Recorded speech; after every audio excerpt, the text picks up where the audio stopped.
Hey everybody, come on in and stay a while. Glad to have you watching Fox and Friends Weekend, and glad to have you in for Tucker this morning, Peter. Peter, only a few more weeks left where you get to wear the nice light suits. You're right. That's what I wore it today. I was talking with the staff here. They said I got to wear it today. And all the ladies telling me because Labor Day I got to get rid of my white pants. Am I right? No? All right. You don't wear white pants. Just on the golf course.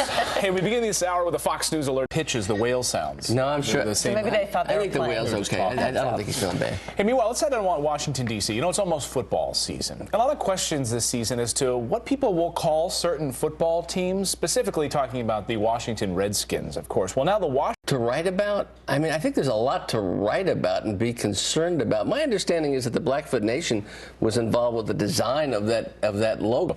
So this isn't the first time that it's jumping on a bandwagon here. They're also saying that, yes, the name, the word itself, Redskins, they believe is insulting, but they go on to say they don't believe Mr. Snyder or any of the fans who are attached to the name. That necessarily means they are guilty of anything, just that the name itself is. Well, what about the Yankees? I'm going to figure out some regional discrimination issues in terms of the Yankees. Maybe the Yankees, maybe that name, the federal government should reach and say the Yankees are no good. Good point. We're not like when they play down south. Yeah, and then maybe the Washington Post say, we're not going to call the New York Yankees the Yankees. We're going to call them the New York team. So what are they going to call them? Right. The Washington team? I want to see how when they play my Philadelphia Eagles, because they play the Redskins, the R team, the team from Washington. So folks at home, is this a case of the PC police going too far, or is the newspaper simply acting Maybe they should say we're not going to call ISIS the Islamic State. Maybe that's a better editorial for them, because it's not really an Islamic State. Maybe they should just think about that instead of the Redskins. But they get their facts straight there. Friends at foxnews.com, you can weigh in on this. And FF Weekend on Twitter, let us know. And some other stories making headlines. But I'm going to give you $100. Don't force me, but I'm going to do this anyway. That sounds like a kind guy. He's paying it forward one way or the other. And Rick Reichmuth is coming up here on the show. The top defense officials. Come on into Fox and Friends and stay a while. So all morning long, that was one of our shots in the morning that we're going to be showing you the whole video of next. But they're all kid related. So we want all of you at home to send us your videos and your stories, the crazy things that your children have done. Yeah, we want to see some funny photos of your kids this morning. So send them in. FF Weekend on Twitter. You can put the hashtag FF Weekend on Instagram. We'll grab them a little later because my 2-year-old little girl had a donut the other day and it was chocolate. She asked for chocolate sprinkles and she didn't eat the donut. She just licked all the chocolate off and it was all over her face. But that's not really evidence since she didn't actually do it. No, as a lawyer, I'm for that girl. Yeah. Peter Johnson Jr., the great Peter Johnson Jr. is here. Nice to see you, Peter. Thank you. Well, we begin this hour with a Fox News alert now because. Hey everybody, and welcome back to Fox and Friends Weekend. It's your shot of the morning, a chocolate donut mystery. See if you can solve it. A little girl denies eating the pastry despite the evidence all over her face. Would this hold up in court? A little bit of an oppressor. Could be in a kind of. So would you punish her? No, I'd give her another chocolate donut. For lying? For lying? For lying? She's my daughter. She deserves chocolate donuts. Let's all punish her. More donuts. Oh, man. All right. Well, we have some other stories making headlines this Saturday. I want to tell you about this now. A rabies alert. No, we're just days away from the 66th Annual Emmy Awards. So what can you expect on one of Hollywood's really biggest nights? We're going to step into the Fox light now this year, too. Coming up here on the show, a teachers union sponsoring Al. When the judge tells you to do something, you do something. You do it. Absolutely. As a lawyer, Peter, you absolutely pay attention. Do you ever get angry at a judge? Never. Never? Never. Peter Johnson Jr. is here this morning. Nice to see you this morning. Good to see you. Great to have you in Tucker today. Thank you. First, we've got to start with this Fox News. Missouri now.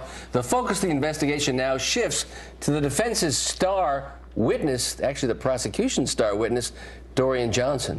Well, this as we're learning the racial makeup of the 12-member grand jury. Yeah, Garrett Tenney is. Credibility of Johnson there. He apparently gave the wrong name to police and the wrong date of birth, so he has a history of lying to cops. So that credibility is certainly a big development. And on the Saturday, repercussions across the country. Reportedly, the Brown family will be traveling from Ferguson, Missouri to New York City to be with Al Sharpton during his march in Staten Island, New York today, protesting the death of another victim of alleged police brutality. All right. Other stories making headlines on your Saturday morning? Reminds you of the Raffi song. All right, Rick Reichmuth out and about on the streets of New York. A major reversal this morning, along with a major warning for pregnant women. The food you were told that it was safe to eat is not anymore. Erin Tolbert explains why. She brought some cans of tuna with her. ER nurse practitioner and founder of midlevelU.com, Erin Tolbert. Good morning. Thanks for having me. So let's talk about the discrepancy between what the FDA and EPA are saying and then what Consumer Reports says. Can you break it down? Yes. So the FDA says not canned light tuna can be a part of this healthy fish intake.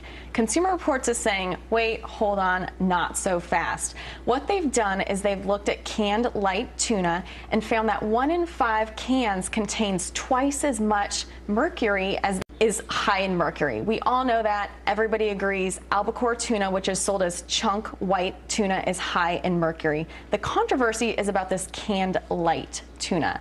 And the reason that some cans have more mercury than pregnant mother or about soon-to-be mother, or you're breastfeeding, your recommendation is to side with Consumer Reports and avoid it. Yes, a lot of my patients get really so stay away from tuna, but fish is still good. The fatty acids are important for brain development and everything you say. Yes. As we go, we don't have any more time, but just give me a breakdown of a couple of the fish that we are allowed to eat. Shrimp, scallops. Yeah. Erin Tolbert, thank you so much for your time. Thanks Good for having me, information Anna. today. Yeah. 47 minutes after the hour on your Saturday morning. Love to see who she blames next. It wasn't me. It was. Wait for love that. it. Good morning. Hey, Peter Johnson Jr. Good morning, here for Tucker. Peter in this morning for Tucker, and we begin this hour with the Fox News Alert. Right. As of this morning, Baby Got Class has over 2.2 million views, and the other one I think is up to 14 million. What a nice family. They were And such a cleaner version than the Sir Mix-a-Lot one. right. Or the new Nicki Minaj one. I like that better than Anaconda. Yeah, the new Nicki Minaj Yeah. song. But I love that Peter knows the new Nicki Minaj song. You showed me. All right, 35 minutes after the hour, we have some other stories making headlines this Saturday. We'll get Daughters are chocolate credible, milkshake. 100%. That's the problem, though. Rick knows. Daughters are maybe time saving is not your biggest concern. Well, could you put a spritz thing like into a Big Mac? Or would that work? That would be delicious. Excellent. Coming up here on the show right now, Al Sharpton. Checking with Brenda Butner for look what's going on the cost of freedom business block. Brenda.